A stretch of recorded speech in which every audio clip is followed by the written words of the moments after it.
Aquí en Mesopotamia surgió la agricultura, la rueda, la metalurgia, las ciudades y ¿sabes quién lo hizo posible? Unas gentes llamados sumerios. Estos sumerios eran capaces de lo mejor y de lo peor. Inventaron las primeras formas de escritura, pero también empezaron a darse de hostias entre ellos hasta que entró en escena un tal Sargón, conocido como primero de Akkad o el Grande, que les dio a todos ellos. Recordemos que Akkad estaba aquí, un poco más al norte. Por aquí estaba Ebla, dentro del territorio donde ubicamos la actual Siria. El reino de Ebla formaba parte de los reinos semíticos de la zona, y ocupaba la extensión comprendida entre Hama y Alepo. Como muchos otros pueblos en sus orígenes, los acadios fueron nómadas que provenían de los desiertos de la península arábiga. Al llegar a Mesopotamia vieron el tinglado que había allí montado y se fueron sedentarizando. Hablaban acadio, una lengua semítica. Por si no lo sabes, las lenguas semíticas reciben este nombre porque la Biblia dice que los asirios, los arameos y los hebreos son descendientes de Sem, uno de los hijos de Noé. El árabe y el etíope, que ocupan la primera y segunda posición en cuanto a hablantes, también son lenguas semíticas. La cultura de los acadios se desarrolló paralelamente a la sumeria. Los acadios eran muy numerosos en la ciudad de Kish, aunque convivían con los sumerios por todo el territorio. De los sumerios tomaron la escritura cuneiforme, pero la adaptaron a su idioma, que no tenía nada que ver con el que se hablaban las ciudades-estado sumerias. Pero eso ya te lo he contado en el primer vídeo, así que si no lo has visto, te dejo el enlace aquí arriba o en la descripción para que puedas ir a verlo. Suscríbete. Empecemos por conocer al personaje más famoso de los acadios, Sargón el Maquinón, conocido oficialmente como Sargón el Grande. No se sabe cuándo nació. Lo que sí que sabemos es que este buen hombre reinó del 2334 al 2279 a.C. Los orígenes de Sargón son muy parecidos a los de Moisés, el de la Biblia. O quizás sean los de Moisés los que son muy parecidos a los de Sargón. Hijo de una sacerdotisa, al nacer, su madre lo metió en una cesta y lo abandonó en el río. El señor Aki, un aguador de la época, lo encontró y decidió criarlo. Aprendió el oficio de jardinero, que practicó cuando fue mayor y de alguna manera acabó trabajando en el palacio del rey de Kish, Ur-Sababa, como copero real. ¿Y qué era un copero? Pues nada más y nada menos que la persona encargada de servir las bebidas al rey, algo así como un barman de la época. Pero con más prestigio, pues eran considerados como hombres de confianza del rey. Te puedes imaginar por qué, ¿no? Pues bien, entre su valioso cargo real y que la diosa Ishtar se había enamorado de él, a nuestro pobre huerfanito le pegó un subidón de autoestima y acabó dando un golpe de estado. Mira tú si era de fiar. ¡Quieto todo el mundo! Destronó al antiguo rey, cogió a las tropas y se fue hacia Uruk a machacar a Lugalzaguesi. Para hacerlo más épico, Sargón decidió colocar en una picota a Lugalzaguesi y llevarlo al templo de Enlil en Nippur. Con la moral por las nubes, añadió Ur, Lagash y Huma a su lista de conquistas, y cuando terminó con la expansión de su territorio, fundó su nueva capital, Akkad o Agade, cerca de aquí, aunque nadie la ha encontrado por el momento. Sargón se las quiso dar de majete, e instauró el idioma acadio como idioma oficial, pero dejó que el sumerio se siguiera usando, además de permitir que los sumerios siguieran con sus cultos y tradiciones. También respetó a los ense en las ciudades, pero como simples gobernadores que dependían de la autoridad real. Tuvo varios hijos de los que os hablaré en breve, y una hija, Enneduana, a la que nombró sacerdotisa en el templo del dios Sin, el dios de la luna. Enneduana está considerada la creadora de poemas y oraciones más antigua, ya que no se conoce ninguna anterior. Como veremos a lo largo de la historia, su nombre seguramente no era el de nacimiento, sino un nombre puesto por la posición que ocupaba.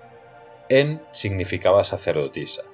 Eduanna viene de la raíz edu, que significa adorno, y an, cielo, por lo que significa adorno en el cielo. Si lo unimos todo, nos queda la sacerdotisa del adorno en el cielo, siendo ella la sacerdotisa y la luna el adorno en el cielo. La mitología acadia es una adaptación de la mitología sumeria. Cambiaron algún nombre de dios, al igual que los mitos, aunque lo supieron hacer muy bien, llegando a algunos sitios como Egipto. Volviendo a nuestras aventuras con Sargón, una vez tuvo la zona controlada, decidió que tenía que seguir expandiendo sus territorios, ya que sus vecinos eran también reinos poderosos. Primero se fue para Siria y conquistó el reino de Ebla. Después se fue para Elam, en el que reinaba la dinastía Awan, y también los sometió. No puso a gobernantes elegidos por él mismo, sino que dejó los que había en calidad de vasallos. Con esta victoria, el imperio acadio, considerado por muchos el primer imperio de la historia, controlaba toda la zona desde el Mediterráneo al Golfo Pérsico. Su reinado duró 56 años, y hasta el día de su muerte estuvo apagando fuegos. Cuentan las fuentes babilonias que todos los reinos que controlaba se levantaron contra su poder, pero Sargón se puso al frente de las tropas una vez más y los venció a todos. Estas fuentes también nos cuentan cómo un conjunto de pueblos del norte de Mesopotamia intentó derrotarlo, pero corrieron la misma suerte que los anteriores.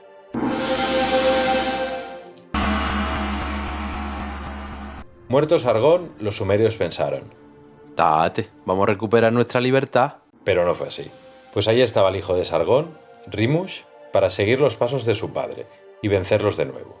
Los del reino de Elam también intentaron recuperar su independencia, pero sufrieron el mismo destino que los sumerios. Los que sí que tuvieron más suerte con el alzamiento fueron los de Ebla, que consiguieron quitarse el yugo acadio y recuperar su independencia. 9 años duró el reinado de Rimush, y fueron sus servidores los que le pusieron fin asesinándolo. Su hermano Manistusu fue su sucesor. También tuvo que sofocar revueltas por tierras persas, concretamente en el reino de Anshan, actual Shiraz. Finalmente le pasó como al hermano. Los de su corte se aburrieron de él y también se lo cargaron.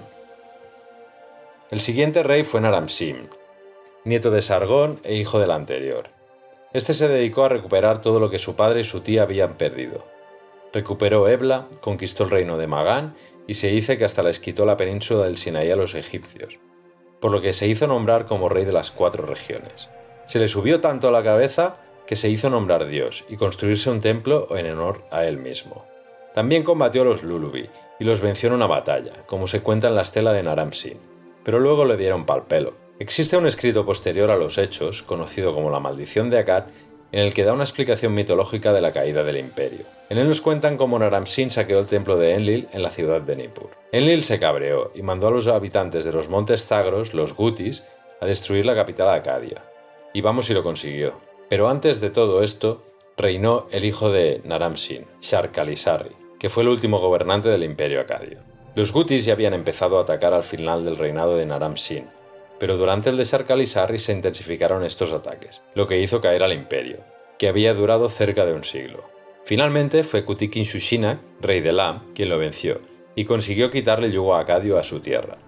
Otro pueblo que aparece en este periodo y que viene a dar problemas son los amorritas o martus, pueblo de origen semita que va a dar que hablar en próximos capítulos. Con la caída del imperio acadio, las ciudades sumerias como Ur, Uruk, Kish o Lagash se independizaron y volvieron a su autonomía. A partir de aquí se vivió una época complicada, con diferentes reyes y aspirantes a gobernantes sin las aptitudes necesarias. Los más relevantes fueron Dudu, que intentó recuperar los territorios perdidos, y Shudurul, su sucesor, a quien aún le salió la jugada peor que a su padre. Los Gutis conquistaron Agadé y formaron su propio reino, que duraría aproximadamente un siglo. Instauraron su propia monarquía con reyes como Erredupisir, Sarlabak, Yarlabak o Tirigán, el último rey Guti. Estos reyes aprendieron el acadio, intentaron seguir las costumbres del antiguo imperio y forjar el suyo propio, pero no se les dio muy bien. La cultura y el poder en las ciudades sumerias empezó a resurgir cual ave fénix. Por eso este periodo es conocido como el Renacimiento sumerio. Pero del resurgir de los cabezas negras hablaremos en el siguiente vídeo. ¿Quieres saber cómo continúa nuestra historia? Suscríbete y te lo cuento. Y si no has visto la primera parte, te dejo el enlace en la descripción. Ah, y si te ha gustado no olvides darle al like y dejar un comentario porque eso me ayuda un montón.